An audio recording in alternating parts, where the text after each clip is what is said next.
Kesejahteraan hewan bukan hanya soal moral, tapi juga etika dan kualitas pangan. Mari kita lihat bagaimana RPH atau rumah potong hewan dapat menerapkan standar yang terbaik. Untuk memastikan kesejahteraan hewan, terdapat 5 kebebasan penting yang harus dipenuhi. Yang pertama, bebas dari rasa lapar dan haus. Hewan harus mendapat makanan dan air yang cukup. Yang kedua, bebas dari ketidaknyamanan, di mana tempat tinggal hewan harus bersih dan nyaman. 3. Bebas dari rasa sakit dan penyakit. Hewan harus dirawat saat sakit dan terluka. 4. Bebas mengekspresikan perilaku alami. Mereka perlu ruang untuk berperilaku seperti biasanya. Dan yang kelima adalah bebas dari takut dan stres. Lingkungan harus tenang dan aman. Dalam dunia peternakan, bioetika adalah prinsip moral yang mengatur bagaimana kita memperlakukan hewan secara adil dan manusiawi. Di rumah potong hewan atau RPH, bioetika sangat penting. Kenapa? Karena disinilah hewan berada di tahap akhir kehidupannya, dan mereka tetap berhak diperlakukan dengan hormat. Bioetika memastikan bahwa hewan tidak disiksa atau diperlakukan dengan kasar. Proses pemotongan dilakukan tanpa menimbulkan rasa sakit yang tidak perlu. Penanganan sebelum penyembelihan dilakukan dengan tenang tanpa stres berlebihan, serta setiap prosedur mengikuti standar kesejahteraan hewan. Dengan menerapkan bioetika, kita bukan hanya menjaga kualitas daging, tetapi juga menunjukkan rasa kemanusiaan dalam industri peternakan. Kesejahteraan hewan adalah prinsip dan tindakan untuk memastikan sapi diperlakukan secara manusiawi sejak datang ke RPH sampai proses pemotongan selesai. Tujuannya adalah menghindari rasa sakit, stres, dan penderitaan pada hewan itu sendiri. RPH yang baik bukan hanya fokus pada hasil ke daging, tapi juga memastikan sapi dihormati sebagai makhluk hidup. Kesejahteraan hewan mencerminkan etika, kualitas, dan keamanan produk hewani itu sendiri.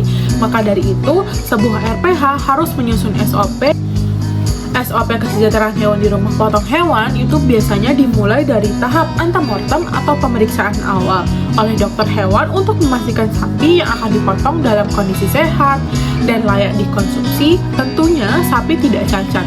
Setelah itu, sapi diberi waktu istirahat minimal 12 jam di tempat yang nyaman, teduh, dan bebas dari stres. Selama proses penanganan tersebut, hewan harus diperhatikan dan diperlakukan dengan tenang, tanpa kekerasan, dan tidak boleh dicambuk, ditarik paksa, atau diberi perlakuan kasar. Sebelum pemotongan, proses stunning atau pemingsanan seperti captive bolt atau listrik itu harus dengan metode yang sesuai untuk memastikan sapi tidak merasakan sakit pada saat disembelih.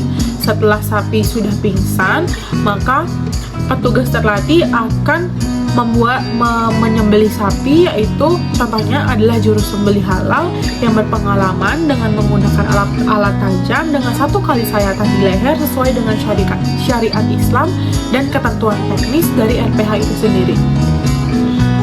Terakhir, tahap postmortem yang dilakukan untuk memeriksa kondisi daging dan organ dalam. Apabila terdapat daging ataupun organ dalam yang tidak sesuai atau terlihat sakit, maka organ tersebut dan daging tersebut akan dipisahkan sehingga dia tidak akan masuk ke rantai konsumsi dan tidak akan disebarkan untuk masyarakat konsumsi. Dengan adanya SOP ini, kesejahteraan hewan tetap dijaga dan daging yang dihasilkan pun aman, sehat, utuh, dan halal. Selanjutnya yaitu peran tenaga kesehatan hewan dan etika profesi. Nah, untuk di ranah ini, dokter hewan dan juga tenaga kerja di RPH memiliki peran penting dalam memikul tanggung jawab moral dan profesional untuk menjunjung tinggi bioetika. Tindakan profesional tersebut dapat dilakukan bukan hanya untuk kepatuhan, tapi juga demi menjaga integritas pangan dan juga kemanusiaan. Lalu, apa saja sih dampak positif yang dapat kita rasakan dari implementasi kesejahteraan hewan di RPH?